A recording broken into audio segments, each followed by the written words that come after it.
Here we have the 97 Dodge Ram van, 2500, 3.9 liter.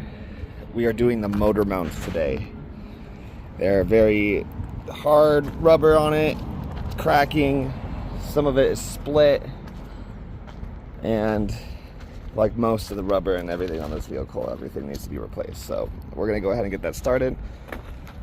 Again, we're gonna put the vehicle in park, put the safety brake on. After we put the safety brake on, pop the hood, unplug the battery cable just to be safe, and then we're gonna pull our jack out with a block of wood, put it underneath the left side of the engine because we're gonna do that one first, and then you have some access to it if you take the tires off, which is what we're gonna do today because I also need to lube up some of the brake stuff that I did. So we're gonna go ahead and pop the tire off and get some better access to the motor mounts, and we'll pick up from there.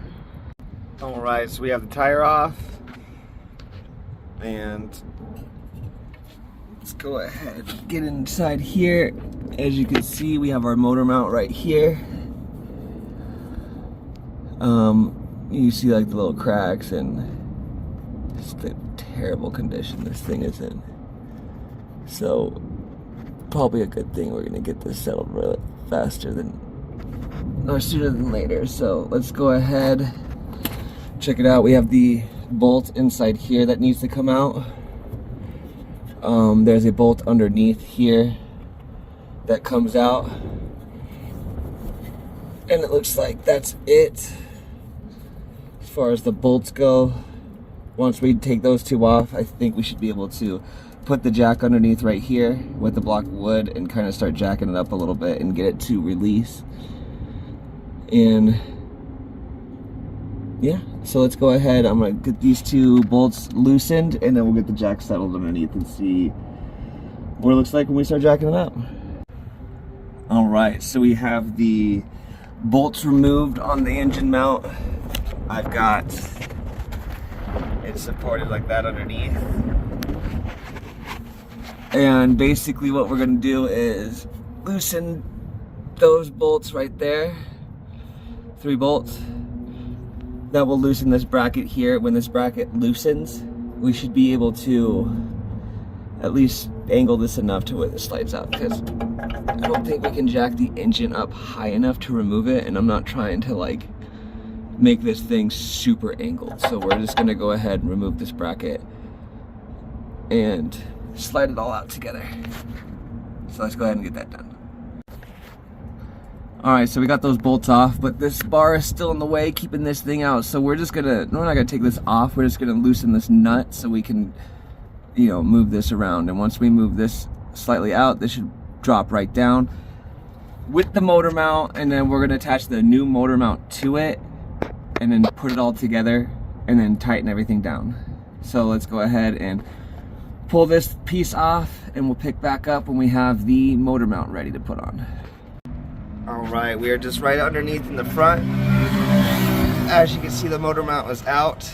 I had to raise the engine up just slightly bit more, and able to slide right out. The bar up here came right out, loosened up, no problem. Yeah, so with all of that removed, we're gonna go ahead and get the new mount put in. We're not going to attach both pieces together. We're going to put the mount on first and then see if we can't maneuver the thing on. Because what I had to do is jack this up enough and then slide it up this way. So we're gonna go ahead and see if we can't redo that the opposite way. So let's go ahead and get the new mount put on. And just so you know, this is the old mount. As you can see, it's pretty worn out. So let's go ahead and get the new one put on. I'll show you that before we do it. Here is the new mount. As you can see, much nicer.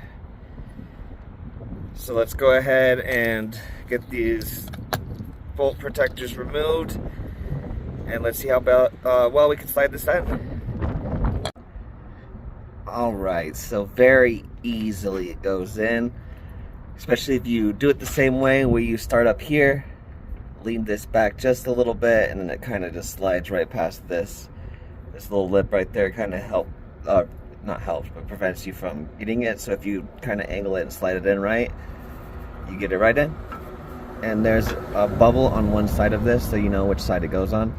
It sticks down so it matches right here, because it bolts down right here and then it locks into place so it doesn't slide around right there. So when you bolt down, make sure the little bubble on the mount is situated right there and it's not going back and forth. We're going to go ahead and put these 3 bolts back on, and then we'll go ahead and start tightening down the bolts on this part. And same procedure on the other side. The next video will be how to do the transmission mount. But if you guys like the video, please like, subscribe, share the video.